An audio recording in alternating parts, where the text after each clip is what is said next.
පාසලට එන්නේ ගෙදර ඉන්න වීරයෙක්. මෑත දවසකදී මොනරාගල දිස්ත්‍රික්කයේ වැල්ලවාය ප්‍රදේශයට බස් එකක යනකොට මට හමු වුණා ගුරුවරියක්. බොහොම තරුණ සුන්දර කාන්තාවක්. ඇය බස් එකේ ඉඳගෙන ප්‍රශ්න පත්‍ර ටිකක් බලනවා. මමත් ඉතින් මාතර හරියටම යනකම් බල ගියා. එතුමිය බලන ප්‍රශ්න පත්‍රවල හැම ප්‍රශ්න පත්‍රයකටම සාමාන්‍යයෙන් තියෙන ලකුණු 15යි 18යි 20යි 25යි. මම දැකපු විදිහට වැඩිම ලකුණු තිබුණේ ලකුණු 28ක් විතර තමයි.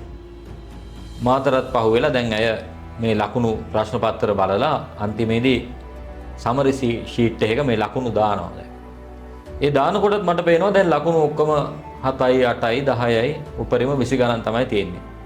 මං හිමීට එතුමියගෙන් ඇහුවා මේ ටීචර් කොහෙද ඉස්කෝලේ කියලා. ඇය එකපාරටම මට කිව්වා ගම්පහ ප්‍රදේශයේ ඊටම ප්‍රසිද්ධ පාසලක්. මං ඇහුවා නෑ මං අහන්නේ ඔබතුමිය මේ ඔයා ඉගෙනගත්ත ඉස්කෝලේ නෙමෙයි දැන් උගන්වන ඉස්කෝලේ කියලා. ඒ පාර අය කතරගම ප්‍රදේශයේ ඊටම දුෂ්කර පාසලක නමක් කිව්වා. මං ගෝ ටීචර් බොහොම අඩුයි නේද ලකුණු දරුවන්ට? ඔව් මහත්තයා හරිම අඩුයි මේකේ 20 ගණන් තමයි තියෙන්නේ. මොකද්ද සබ්ජෙක්ට් එක? සබ්ජෙක්ට් එක හෙල්ත් සයන්ස්. මං ඇහුවා ඇයගෙන් මේ කීයේ පන්තියද? මේ 8 පන්තිය මහත්තයා. ඉතින් ටීචර් 8 පන්තියේ දරුවන්ට ලකුණු තියෙන්නේ 10යි 20යි 30යි නම් හෙල්ත් සයන්ස් වගේ විෂයකට ගණිතයට කොහොමද තියෙන්නේ? අනේ මහත්තයා ගණිතයට තියෙන්නේ 4යි 5යි 6යි 7යි ඔක්කොම ළමයින්ට. මම කිව්වා ඉතින් ටීචර් වෙයි ලකුණු 4ක් 5ක් 6ක් දාලා ළමයින්ට මේ පේපර් එක අතට දුන්නා මේ පැටවුන්ගේ හිත ඉරෙනවනේ. ওই පැටවුන්ගේ අධ්‍යාපනය ගැන බලාපොරොත්තු බිඳ වැටෙනවනේ. ඉතින් මහත්තයා මොකද කරන්නේ? දෙන ලකුණු ගන්න ලකුණු එපා දෙන්න. ඔන්න එතුමියගේ පිළිතුරත් ඇත්ත එහෙම බලනකොට ගුරුවරියක් හැටියට ඒක තමයි කරන්න ඕනේ. ඔන්න ඔය වැඩියෙන් ලකුණු ටිකක් දෙන්න ටීචර්. පොඩි උන්ගේ හිත හැදෙනවනේ. අඩු ගානේ බලාපොරොත්තුවක් ඇති වෙනවනේ. අනිත් එක ඉතින් මේ ටීචර් ඉගෙන ගත්ත ඉස්කෝලේ වගේ නෙමෙයි. ටීචර් ඉගෙන ගත්ත ඉස්කෝලේ මේ කතරගම තියෙන මේ පුංචි ඉස්කෝලේ අදටත් සංසන්දනය කරන්න බෑනේ. ඔය ළමයි සමහර විට උදේට බඩගින්න ඉස්කෝලේ ඉන්නේ. ඊට පස්සේ ගෙවල් වල ගිහිල්ලා ආයි ඉස්කෝලේ වැඩ කරන්න, හවස් වරුවේ ටියුෂන් යන්න ඒවට හැකියාවක් නෙමෙයි පුංචි ඉස්කෝල වල දරුවන්ට. ඒගොල්ලෝ කරන්නේ ඊට පස්සේ දෙමව්පියොත් එක්ක එකතු වෙලා හේනේ කුඹුරේ වැඩ කරනවා. හැන්ද වෙනකොට හෙම්බත් වෙලා ඇවිල්ලා ගෙදර වැටෙලා නිදා ගන්නවා.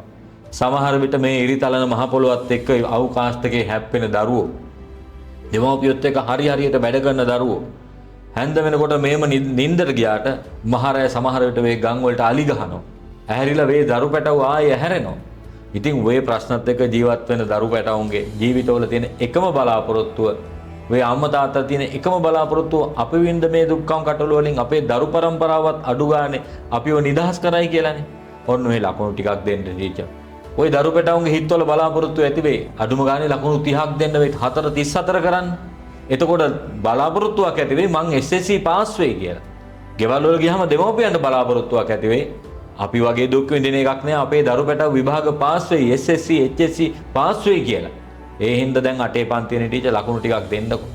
එහෙම කොහොමද මහත්තයා? ඉතින් ලකුණු දෙන්නේ ගත්ත ලකුණු එපා දෙන්න. එහෙම නෙමෙයි ඉතින් පරිසර බුද්ධියට ලකුණු ටිකක් දෙන්නකෝ. කොහොමද පරිසර බුද්ධියට ලකුණු දෙන්නේ මහත්තයා? හෙල්ත් සයන්ස් වගේ එක. අයි ටීචර් දැන් මගේ පුතාලා දෙන්නෙක් ඉන්නවා.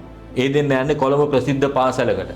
හැබැයි යන්තම් කකුල තුවාල වුණොත් එහෙම ඒගොල්ලෝ යන්නේ කෙලින්ම රෝහලට ගිහිල්ලා ડોක්ටර් ගාවට යන්නේ.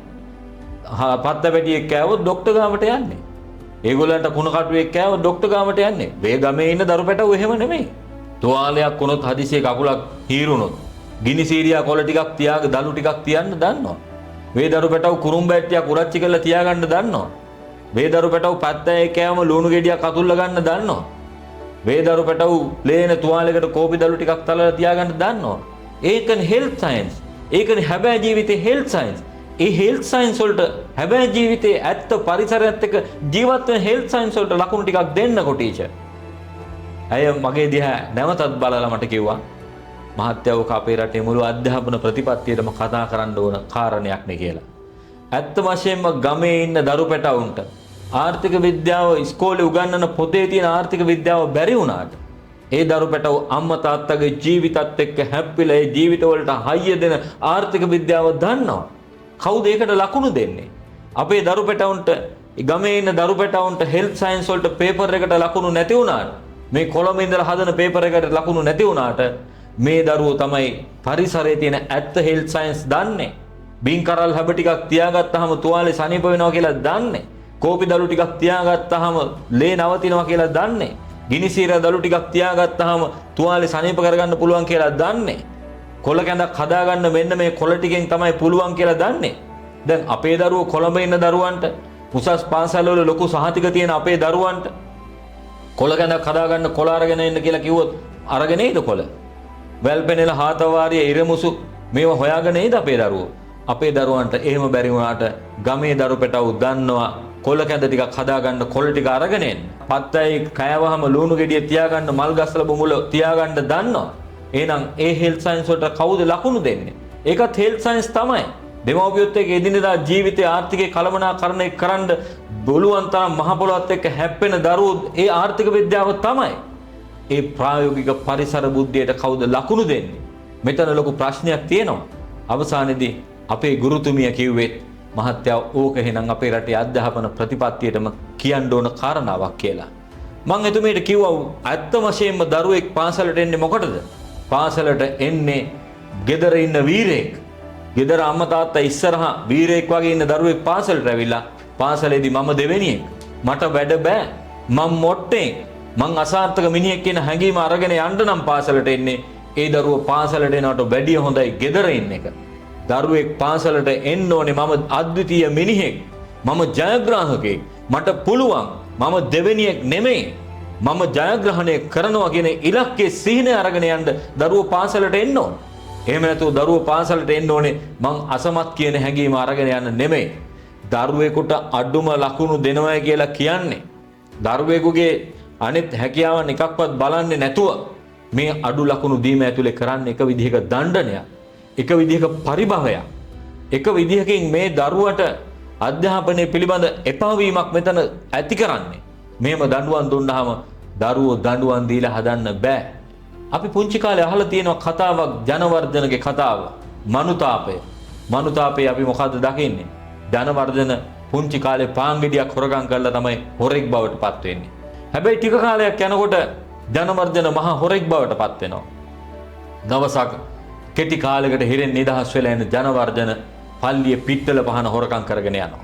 පල්ලියේ පිත්තල පහන හොරකම් කරගෙන යන ජනවර්ධන නගර ආරක්ෂක නිලධාරීන් අල්ල ගන්නවා. අල්ලගෙන කුදලගෙන ගේනවා පල්ලියට. වැඩවසම් සමාජයේ පියතුමාට ලොකු බලයක් තියෙනවා. කිව්වොත් ජනවර්ධනට මරණ දඬුවම හරි දෙන්න පුළුවන්. පියතුමනි ජනවර්ධනය හම්බුණා අපිට පල්ලියේ පිත්තල පහන හොරකම් කරගෙන යනකොට. මොකද්ද පියතුමා කියන්නේ? පියතුමා කියනවා අනේ ජනවර්ධන ඇයි මිනිස්සු එක තෑග්ගක් දුන්නාම තෑගි දෙකක් දුන්නාම එක තෑග්ගක් අරන් ගියේ? මම තෑගි දෙකමනේ ගෙනියන්න කිව්වේ. පිත්තල පහන් දෙකම ගෙනියන්න කිව්වම ඇයි මිනිස්සු එකක් ගෙනියන්න කිව්වේ? ජනවර්ධනට නිදහස ලැබෙනවා. නගර ආරක්ෂක නිලධාරීන් ඔහුව අතහැරලා යනවා.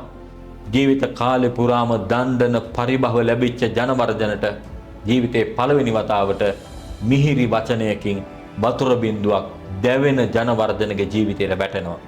දරුව සම්බන්ධත් ප්‍රවේශය මේකමයි. දරුවෙක් සම්බන්ධව පළමුවත් දෙවනුවත් තෙවනුවත් අපට තිබෙන්නේ කාරුණික ප්‍රවේශයක් විතරයි. යහපත් ප්‍රවේශයක් විතරයි. දරුවන්ට දඬුවම් දීලා පරිභවයට පත් කරලා නිග්‍රහයට පත් කරලා අපිට දරුවන්ව ගොඩනගන්න පුළුවන් කමක් නැහැ. ඒ නිසා අපේ රටේ අධ්‍යාපන ප්‍රතිසංස්කරණ හදනවා නම් මෙන්න මේ ගමේ ඉන්න දරු පැටවුන්ගේ සැබෑ ප්‍රායෝගික බුද්ධිය අපි හරියට අඳුන ගන්න ඕනේ කියන එක මේ රටේ අධ්‍යාපන ප්‍රතිසංස්කරණ වලට විතරක් නෙමෙයි මේ රටේ හැම ගුරුවරයෙක්ම තේරුම් ගන්න ඕන සදාතනික ඇත්තක් කියලා අපි මතක තියාගන්න අවශ්‍යයි.